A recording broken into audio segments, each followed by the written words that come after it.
we just saw the conditional statements.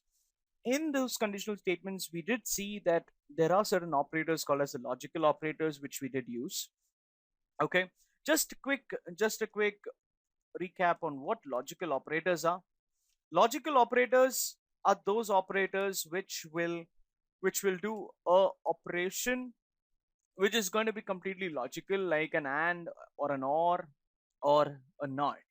So say for example, if I have an x which is true, okay, so this is nothing but this x is an object which is pointing to, this x is an instance of an object which is pointing to which is an object of type class bool. So if you can see that, you can write the type of x and it will tell you class bool. Okay, and y, if I say if it is false. All right, now when I have a true and a false, I can say x and y, it says false. Okay, right? If I say x or y, it gives me a true, which means or is true when any one of them are true. And finally we come to not of x. Not of x, x is what? True. When I say not of x, I say it becomes false. Is that clear? So logical operators are those where you are comparing different cases. Maybe you're comparing a true and a false condition.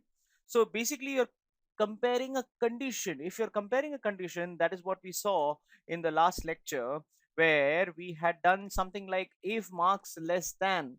So there is somewhere, if where my marks was, let's say, 60, and then I was seeing, okay, if marks is less than 75, and if marks less than 75, this is a condition which is going to return to me either a true or a false.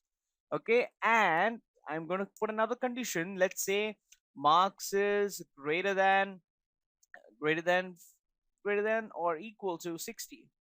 Okay, it should print for me,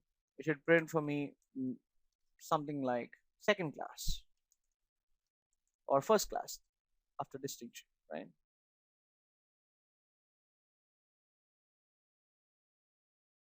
All right, so that did it. This is exactly what we saw, the usage of a logical operator. When do we use it? When we want to compare two different conditions.